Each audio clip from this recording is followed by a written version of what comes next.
Cultura, arte y patrimonio evocan significaciones tan diversas como personas. Son para algunos el hilo conductor de nuestra historia, para otros un privilegio al que solo acceden unos pocos. También un espacio de contracultura y de resistencia. ¿Cómo impactaría ampliar su acceso, incluyendo el fomento y financiamiento a la creación y a quienes son trabajadores y trabajadoras del área? ¿De qué manera piensan dar más resguardo en cuanto a la situación laboral para las y los trabajadores de las culturas y las artes, cuando en su mayoría trabajamos sin contratos o a honorarios? Me gustaría preguntarle a los candidatos qué rol ha jugado el libro en sus vidas y qué planes tienen para mejorar el acceso del libro y la lectura en este país. El Observatorio Latinoamericano de Medios y Convergencia da cuenta de lo negativo que es para la pluralidad de un país tener medios de comunicación concentrados en pocas manos. ¿Qué medidas tomarían ustedes para diversificar esto y asegurar el derecho a la comunicación y a la libertad de expresión de las comunidades y los territorios? Tal vez del centro puedan tener en cuenta que el desarrollo en el ámbito cultural no solamente pasa por la atención que puedan poner desde el centro de Chile hacia las zonas extremas del país, sino que también puedan contribuir a este desarrollo cultural con nuestros países vecinos. ¿Cómo es posible entonces promover el derecho y acceso a la cultura en los territorios y territorios de las comunidades, que son las fuentes de sus prácticas, hábitos y oficios, se ven sistemáticamente amenazados por el extractivismo y la industrialización?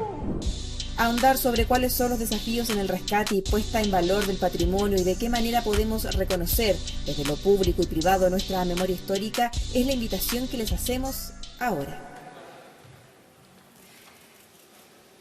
Mi primera pregunta es para el candidato Gabriel Boric. Muy buenas noches. Muy buenas noches. La pandemia ha demostrado que no se puede vivir sin cultura, pero sabemos además que en Chile, salvo algunas excepciones, tampoco se puede vivir de la cultura.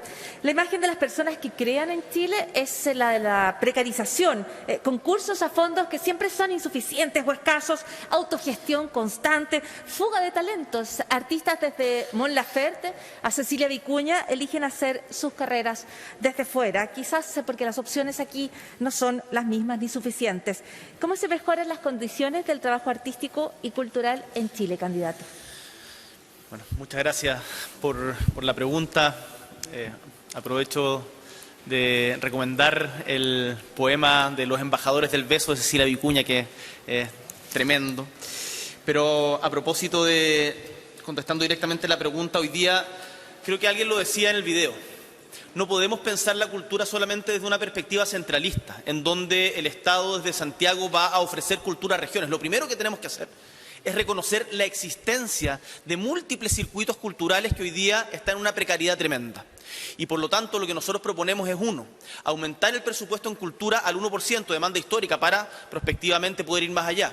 Y en segundo lugar, nos parece tremendamente importante terminar con la lógica, como tú bien dices, de la concursabilidad, y proponemos una política pública llamada puntos culturales para justamente financiar de manera permanente el desarrollo y el proceso creativo, no solamente desde Santiago, sino a lo largo y ancho de todo Chile. ¿Y si no se concursa, cómo se accede? Porque es una política que se llevó adelante en Brasil en el primer gobierno de Lula, en donde se financian principalmente centros territoriales, donde se reconoce lo que se está haciendo y por lo tanto hay un financiamiento permanente que combina con la autogestión. Por cierto, algunos espacios de concursabilidad podrán quedar, pero hoy día, como está funcionando, es absolutamente, no es idóneo para nada. Tienes a artistas que han ganado Oscar concursando con gente que recién egresa de la universidad, y en donde además cada vez hay más una cultura de la concursabilidad que excluye muchísimo a la mayoría de los artistas en los diferentes ámbitos. Por lo tanto, la concursabilidad, desde mi punto de vista, no es el camino, tenemos que cambiarlo. Gracias. Buenas noches, candidata. Buenas noches, Antonella. Usted propone en su programa la creación de un sistema integrado de difusión de contenidos nacionales digitales que integre la multiplicidad de plataformas existentes como Onda Media, CNTV Play, Cineteca Nacional y TVN Play, entre otras. Además, dice que va a elaborar un plan a mediano plazo para la creación de medios públicos que incluya radio y medios comunitarios. ¿Cómo se financiaría eso? Porque lo que tenemos hoy en TV Pública es que desde hace 30 años tenemos una televisión que no posee un financiamiento propio y que se sostiene a través del mercado con publicidad, lo que está claro, le ha impedido cumplir su rol en muchas áreas. ¿Cambiaría también la lógica de funcionamiento de TVN? Bueno, cuando uno mira qué es lo que ha pasado en nuestro país y cómo se ha impuesto este modelo neoliberal, uno ha dicho respecto de dos instituciones, Banco Estado o Televisión Nacional, que no fue necesario la privatización porque siguieron actuando con lógicas privatizadoras, y Televisión Nacional, insisto, no es la excepción porque tiene que competir. Durante 40 años nos dijeron que este modelo se hacía en base al individualismo y a la competencia, y estamos aquí en una universidad pública en la que le han hecho competir por los recursos, competir por los estudiantes, competir por los profesores y profesoras. Y por eso que nosotros en nuestro programa hemos planteado un aumento en los presupuestos del Ministerio de la Cultura, las Artes y el Patrimonio. Hemos comprometido en que vamos a triplicar el presupuesto del Ministerio de la Cultura, porque para llegar al 1% tenemos que triplicarlo, no basta con duplicarlo. Hoy día es de 0,3% y por lo tanto tenemos que hacer este esfuerzo. Aprovecho de pasar el dato para que puedan arreglarlo en el programa. Y en el programa nuestro está lo correcto. Hemos dicho triplicarlo para poder garantizar además el desarrollo de audiencias desde la temprana edad. Ese es el propósito de utilizar todas las plataformas, porque hoy día la cultura enfrenta una situación que ha sido muy compleja y particularmente en este gobierno. Tradicionalmente la derecha ha venido año tras año en las leyes de presupuesto, bajando los presupuestos a cultura con este enfoque que ellos tienen de cierta aversión con la cultura. Nos pilló el tiempo, candidata, pero recuerde que tiene un minutito al final. Sí, pero dijimos lo importante, gracias. lo esencial. Gracias. Muy buenas noches, Sebastián Sichel. Buenas noches. En su programa se lee la propuesta de avanzar en una ley corta que permita hacer ajustes intermedios al sistema de donaciones y promover una nueva ley general de donaciones. Todo ello apunta a potenciar el aporte de privados a la creación artística. Mi pregunta es, ¿qué pasa con aquellas expresiones culturales que no tienen valor de mercado, el arte de vanguardia, por ejemplo? ¿O qué privado en Chile apoyaría una obra de teatro como Los Invasores, que en 1963 planteaba la invasión de la casa de un empresario por parte de un grupo de personas marginadas?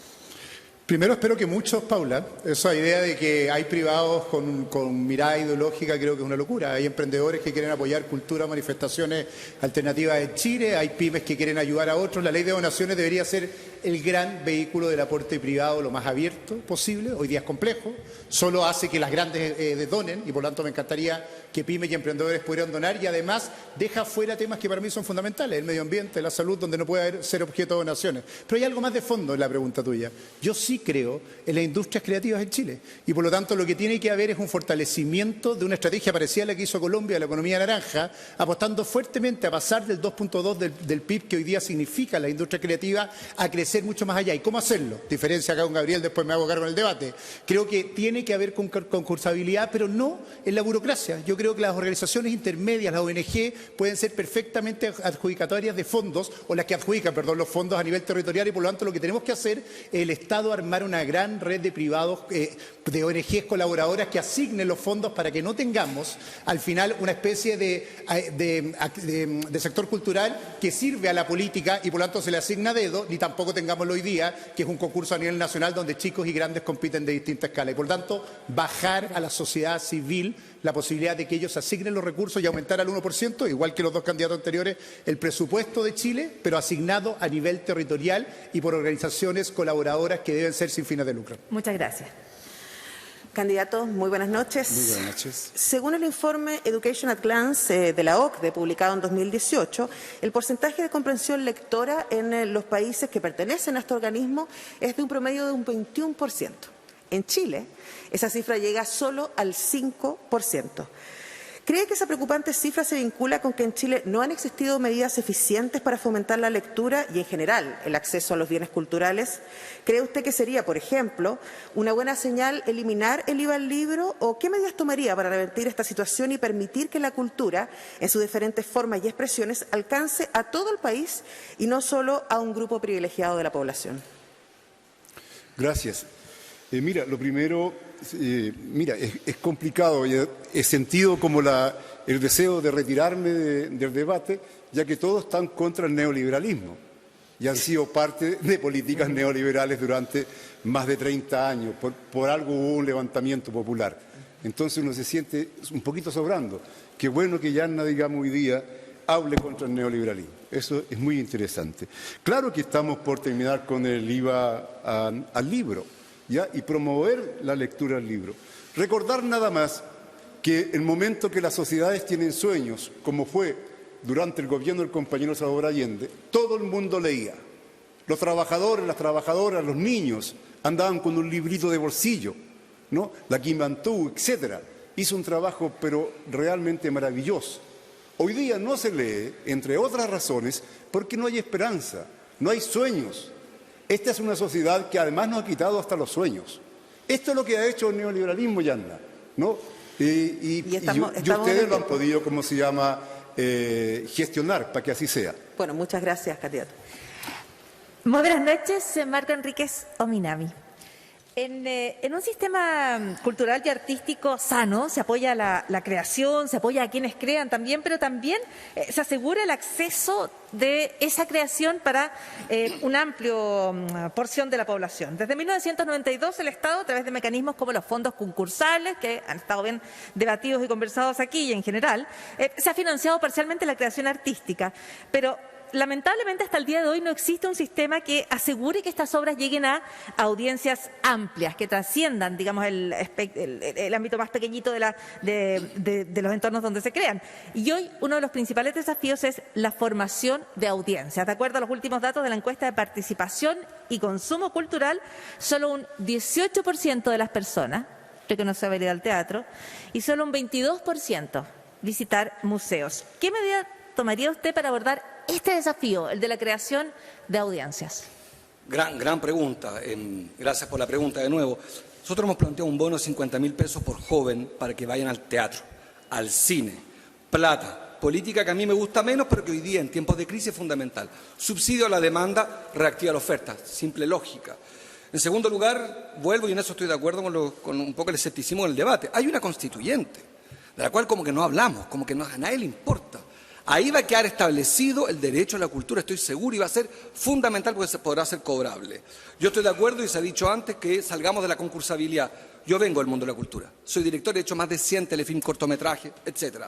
Siempre fueron mis series. Cuando entré a la Cámara de Diputados me quedé impactado la cantidad de plata que había. Estábamos hinchados de plata en Chile para hacer malas políticas como el Transantiago. Y para la cultura, que son los que nos salvaron durante la pandemia, Paula, usted y yo, lo que hicimos fue consumir cultura encerrados, como sea.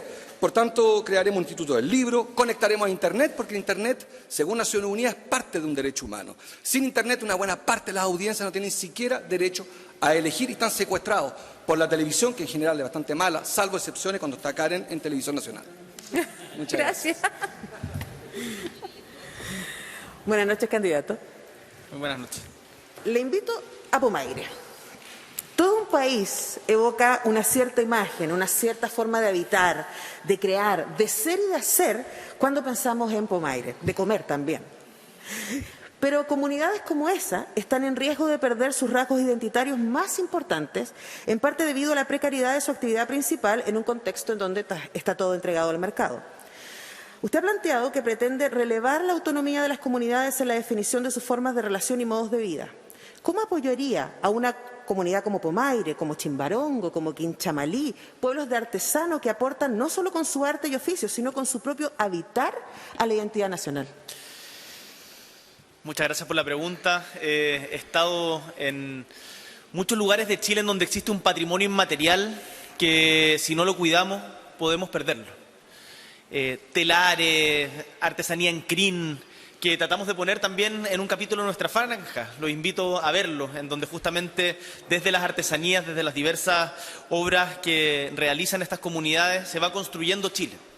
Lo que nosotros proponemos respecto a ello es un estatuto especial para la artesanía, pero por sobre todo, fomentar y asegurar que tengan las condiciones de infraestructura para poder realizar las ventas de los productos que realizan y apoyarlos, como a las pymes que son, en acceso a capital. En segundo lugar, capacitación, que hoy día está concentrada principalmente en las grandes empresas. Y además nos parece tremendamente importante el cierre de las brechas tecnológicas. Hasta antes de la pandemia solo un 26% de las pymes vendía por Internet. Muchas de las ubicadas en zonas rurales no lo hacían. Tenemos que apoyarlas en eso para que crezcan, para que se desarrollen y para que se mantengan y nos sigan insumando con ese cariño. Muchas gracias, candidato. Candidata Yana Proboste, muy buenas noches. Buenas noches, Paula. Ya lo hemos mencionado ustedes, el presupuesto para la cultura y las artes. UNESCO recomienda que el desarrollo cultural, el presupuesto tendría que ser para el país de entre el 1 y el 3% del presupuesto nacional. El Ministerio de la Cultura, las Artes y el Patrimonio, en las cifras que tengo yo por lo menos, llega al 0,45%. Lo digo 0,36, para ser más precisa, sí. Perfecto. Y usted dice, apunta a subirlo al 1%, lo mismo ha dicho el candidato Boric. Y no, Gabriel dice duplicarlo, eso es 0,6. No, eso no es cierto, Yanna, tanto nuestro programa... bueno, lo vi en tu programa. No, pero tanto nuestro programa que te lo puedo mostrar inmediatamente. Dice aumentar a un 1% y la intervención que se decía dice aumentar el 1%. Perfecto. Qué bueno que ahora estén dispuestos a hacer lo que no hicieron en 30 años, pero me alegro que se avance en esta dirección. Tú sabes, Gabriel, eso es lo más importante. Bueno, tú sabes, a lo mejor no lo sabes tanto porque como no formas parte de la bancada cultural, aquí hay gente de tu comando que nos ha acompañado siempre a defender el presupuesto de cultura y hemos sido quienes estamos encabezando permanentemente estas luchas por el presupuesto, para aumentar el presupuesto en cultura. Candidata Proboste, pero queda que hay un compromiso de llevar al 1% del presupuesto, Sebastián Sichel creo que también dijo al 1% del presupuesto. Mi pregunta es, candidata, respecto a cómo se potencian las industrias culturales a partir de este aumento presupuestario, cómo se salvaguardan aquellas expresiones culturales nuevamente que no son principalmente comercializables o de ninguna manera comercializables. Estoy pensando, por ejemplo, los sitios de memoria en Chile. Bueno, por eso que para nosotros ha sido muy importante desde la oposición en el Senado durante este tiempo hacer un esfuerzo muy importante por colocar una barrera, los intentos permanentes de la derecha de disminuir los presupuestos en general a la cultura y en particular a los sitios de memoria. Y en ese sentido, efectivamente, uno tiene que ser capaz de garantizar un financiamiento permanente y por eso que no cabe esta lógica de la concursabilidad en aquellas áreas que son fundamentales de mantener y de preservar.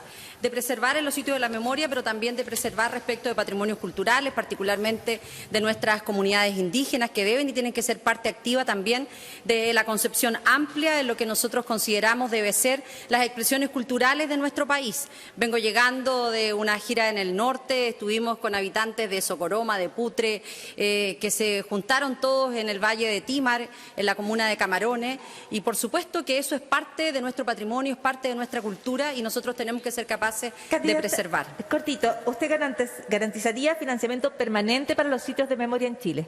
Nosotros lo hemos señalado, hemos luchado siempre por aquello y creemos que no es solo la necesidad de mantener un financiamiento, sino es que es un deber del Estado establecer en que estos sitios de memoria garanticen además la no repetición. Muchas gracias. Muchas gracias. Buenas noches, candidato. Buenas noches. La pandemia evidenció lo importante que es el acceso a los productos culturales para nuestra sobrevivencia. Entre otras cosas, por supuesto, para la salud mental de la ciudadanía.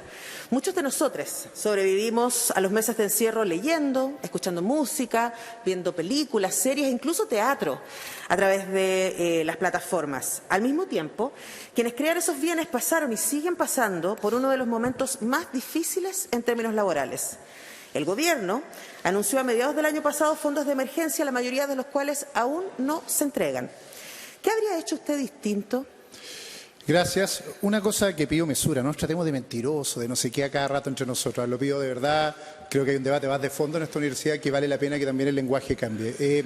Dos cosas, sí. Creo que en realidad lo que tenemos que crear es una unidad de protección social para artistas. El registro social de hogares no considera la situación particular de los artistas y además genera un modelo de rentas también, de rentas para aquellos que necesitan acceso y patrimonios, y rentas permanentes que prestan bienes culturales en Chile, que habría hecho distinto. Parte de la pelea que di como ministro, y se recordará alguno, y después el banco, era poder incorporar en la evaluación social a aquellos que prestan servicios transitorios o que más bien prestan bienes culturales y en nuestro sistema son invisibles completamente. Y lo mismo en acceso al financiamiento, como bien decía Gabriel, muchos de ellos son pymes, no se sabe de evaluación de riesgo, hay fintech culturales que podrían aportar en la evaluación de riesgo para entender cómo funcionan las industrias culturales y además mucho más fuerte, algo dice la Corfo con la unidad de industria creativa, un sistema de fomento y subsidios para inicio o capitales semillas. Pero también algo que decía la Paula, la unidad de protección social es vital, pues si se hace la pregunta es, ¿y por qué es vital? Porque el sistema de evaluación social no mira al artista y por lo tanto en nuestro registro social de hogares tiene que haber un modelo de evaluación especial para aquellos que prestan o realizan actividades culturales culturales, además de un servicio social. Y por eso nuestro programa habla de una unidad de protección social especial. Sí, pero el énfasis tiene que ver en el caso de su programa con industrias creativas. ¿Y qué pasa con todas las expresiones artísticas que no están dentro de las industrias creativas? La unidad de protección social no tiene que ver con industrias creativas, por eso diferenciaba ambos mundos. Uno, el emprendedor, y dos, aquel que presta bienes culturales que no generan ingresos, pero quieren ser protegidos por el Estado, y esa es la unidad de protección social especial que creamos. Seguimos con el debate presidencial en la Universidad de Chile. Les recuerdo que hay un minuto final para réplica y profundización que, adivino, van a ocupar en los temas que están conversando también la candidata Proboste y el candidato Boric en este intertanto. Candidato Eduardo Artés, muy buenas noches. Muy buenas noches. El desarrollo artístico requiere como una de sus condiciones la libertad de expresión. En un sistema de mercado, tal como usted lo planteaba respecto a otros temas, muchas veces esa libertad se ve limitada de facto por la falta de recursos, ¿no es cierto? Los recursos son tan exiguos que no hay manera de ejercer esa libertad. Pero desde otra esquina, la libertad de expresión también pierde aire cuando las sociedades se radicalizan, cuando no queremos escuchar las diferencias, porque nos sentimos tan separados, tan distantes de las posiciones de los demás que ni siquiera queremos escuchar. ¿Cuán importante es para usted la expresión de distintas ideas, también aquellas que están en desacuerdo con las propias en el marco creativo? Absolutamente, las ideas son expresión de intereses sociales, políticos y económicos que existen en una sociedad determinada como la nuestra.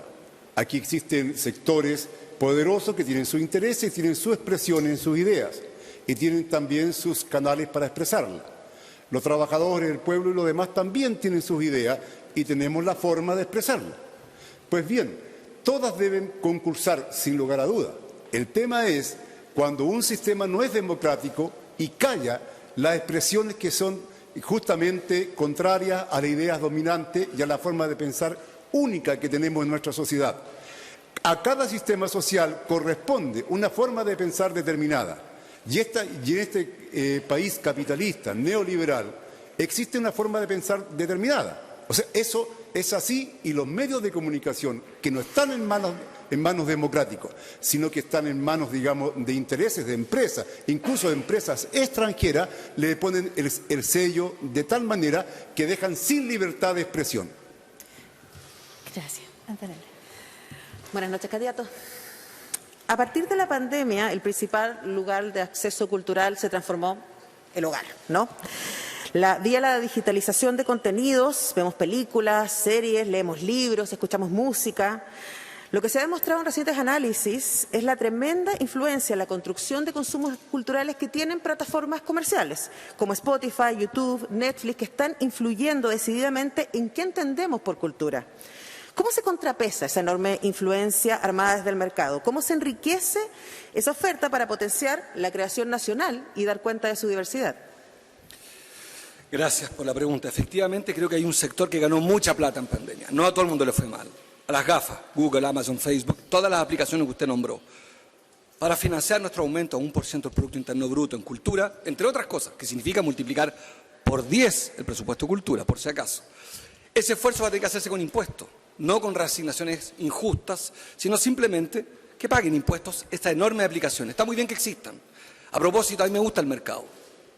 Me gusta el mercado, pero como esclavo, no como amo. Y en la cultura el mercado ha hecho un enorme aporte. El problema es que en Chile es un tipo de cultura que siempre es extranjera. Y por tanto es fundamental que la cultura nacional conozca al inicio, durante años, fomento. Mire, un gasoducto de plata ahí. Y vuelvo a insistir, aunque de nuevo veo un poco nervioso al diputado Boric, la constituyente la podríamos nombrar de nuevo, algunos de nosotros, porque ahí está el desafío de la oferta cultural en Chile. Esa es la batalla cultural de Chile. En sí misma es un cambio cultural, un nuevo Chile. Y me llama mucho la atención la permanente omisión y olvido de buena parte, no todos por supuesto, de los candidatos en materia de cultura y constituyente. Bueno, para eso estamos acá, candidato. Para aclarar eso, así es. Muchas gracias. Llegamos al tercer bloque en este espacio en el que hemos podido hablar de arte, cultura y patrimonio, y tenemos por supuesto un minuto para cada una de las candidaturas para expresión de sus réplicas o profundizar en algún aspecto que quizás no haya sido abordado y tocado todavía. Así que comenzamos con el candidato Marco Enríquez Ominami. Mire, una breve lámina en materia de gasto militar en Chile, si la Cámara puede cerrar. Chile gasta más en armas que Argentina, Bolivia, Perú, América Latina. Somos el país que más gasta. Uno de mis primeros principios es corregir esto. Esto está hecho para Chile, la vulnerabilidad, lo que está en rojo es donde no hay cultura. Por tanto, en materia cultural, en materia de plata, plata sobra y hay. Pero hay que hacerlo con todas y con todos. Eso requiere entonces también poner cifras en la conversación. Porque podemos seguir todos prometiendo, pero la pregunta es, ¿qué haremos con un gasto obsceno que ofende a la cultura? Armas. En nuestro gobierno interrumpiremos las compras previstas por 1.550 millones de dólares en el mediano plazo. La cultura es con todo, es con el mundo privado, con el mundo público. Y por eso, a propósito del libro, estaba recomendar leer a los Grundrisi de Marx, que es un gran filósofo. A veces, no sé, Eduardo está de acuerdo, un gran economista, yo lo veo más como un filósofo. Y simplemente acabo de ser informado de que el diputado Jackson acaba de decir que no desalojarán nunca a predios que estén tomados por privados o estatales. Yo creo que hay una izquierda que quiere finalmente desorden y una izquierda que queremos que le alcance a todos. Creo que es un enorme error lo que ha hecho el diputado Jackson y en materia cultural lo primero es usar bien el lenguaje. Tiene que haber orden para que haya cultura, sin cultura y sin orden no hay patria. Gracias, Marco Enrique Dominán. Vamos con su minuto, candidato Artés. Gracias. Mira, quisiera referirme a la demanda que tienen los trabajadores de las artes y la cultura. Ellos necesitan un apoyo estatal. Nosotros nos matriculamos con eso, para la expresión artística, para los gestores en cultura y también un seguro de cesantía, ¿no es cierto? Esto ha formado parte de sus movilizaciones, asimismo el derecho a la jubilación, porque son cuestiones muy sentidas y, claro, ellos pasan tiempos que normalmente no tienen una entrada directa, pero sin embargo están creando para luego llegar a concretar alguna obra. Así que en nuestro gobierno vamos a tomar en cuenta sus reivindicaciones por las que ellos se movilizan. Solamente para ocupar el tiempo que queda, es interesante cuando hablemos de patrimonio, no solamente hablar del patrimonio de la oligarquía, de los lindos edificios, sino que también del patrimonio del mundo obrero y popular en derechos humanos y de los pueblos originarios. Muchas gracias. Es un minuto de réplica o profundización para Sebastián Sichel. Muchas gracias. Marco, no retes a los que, es como el cura que reta a la iglesia a los que vienen. Vinimos a debatir de cultura, retemos a los que no quieren debatir de cultura o de arte o venir a la Universidad de Chile. Entonces estamos acá debatiendo positivamente respecto a un tema fundamental. Primero, yo sí creo que la polarización frena libertades, de izquierdas y derechas. Algunas tienen que ver con la propiedad, como tener miedo a desalojar tomas, pero las más importantes tienen que ver con las conquistas civiles que hemos logrado estos últimos 30 años, Eduardo. Yo estoy orgulloso de estos últimos 30 años de Chile. Nuestro problema es que gente se quedó atrás, que tenemos que nivelar la cancha para arriba y un sector vital es el sector cultural que fue olvidado. Primero porque muchas veces fue capturado por artistas que más bien eran cercanos a los políticos de turno y segundo porque no ha habido una política activa de patrimonio cultural. ¿Cuál es el desafío nuestro? Hacer 4 cosas fundamentales. Lo dije, economía naranja e industria. Creer que el futuro de Chile está en industrias basadas en creatividad y creerlo firmemente y eso significa un Estado que apunta hacia allá. Segundo, garantizar acceso a protección social a artistas. Tercero, fundamentalmente creer en la regionalización con organizaciones intermedias o ONG que asignan los recursos y no las hace el Estado. Y la última y más importante, una convicción nacional de que el fomento de la cultura en niveles preescolar y escolar es esencial para el desarrollo cultural futuro. Muchas gracias, candidato. Candidata Proboste, su minuto. Muchas gracias, Antonella. Yo creo que hay una idea de parte de la élite muy equivocada, que mira la cultura como algo accesorio, secundario, y no entiende lo indispensable que es para el desarrollo integral de nuestro país, lo movilizadora que resulta la actividad cultural, entendida como un derecho para todos y no dependiente del bolsillo de la familia. Y por eso que la cultura requiere acceso desde la primera infancia, construir audiencias para incorporarlos como parte de un lenguaje propio, como parte de algo cotidiano. Y se requiere que este acceso sea incorporado dentro del proceso educativo, junto al proceso educativo. Son muchas las tareas. Nosotros nos planteamos primero descentralizar para que los recursos se inviertan en cultura, también tengan esta visión de la disponibilidad en regiones, que se resuelva también en las regiones. Segundo, una nueva ley del patrimonio que actualice el sector y que supere la mala iniciativa de este gobierno. Y tercero, una nueva ley del libro con un plan de fomento lector para que en estos tiempos las políticas también se desarrollen adecuadamente con la industria nacional. Muchísimas gracias, candidata. Su minuto, candidato Gabriel Boric. Muchísimas gracias. Los trabajadores y trabajadoras de la cultura son uno de los sectores que más mal lo han pasado en esta pandemia, en donde hasta el día de hoy muchos no pueden realizar su trabajo. Y además de arte, es trabajo. Por lo tanto, nosotros queremos decirle que es importante y desde nuestro gobierno nos comprometemos a crear un sistema de seguridad social para los trabajadores y trabajadoras de la cultura. En segundo lugar, hay algo en que yo creo que podemos ir encontrando coincidencias en estos debates, porque ojalá vayamos más allá de las polémicas y pensemos en cómo pensamos en el bien común, cómo actuamos en función de un bien común. Y ahí algo que yo creo que debe ser transversal es basta del pituteo en el Estado en general, en el mundo de la cultura en general, en particular. Y en tercer lugar, me alegro muchísimo de que, más allá, insisto, de las polémicas, estemos de acuerdo hoy día la mayoría de los candidatos en aumentar significativamente el presupuesto en cultura. Y que ojalá eso que no se cumplió durante los últimos años, en donde en particular en el mismo mundo cultural decía no tenemos ministra, ahora seamos capaces de cumplirlo. Muchísimas gracias, por supuesto, a todos los candidatos, también a la candidata a la Universidad de Chile por habernos permitido conversar de arte, cultura y patrimonio, porque sin eso no hay corazón, no hay vida.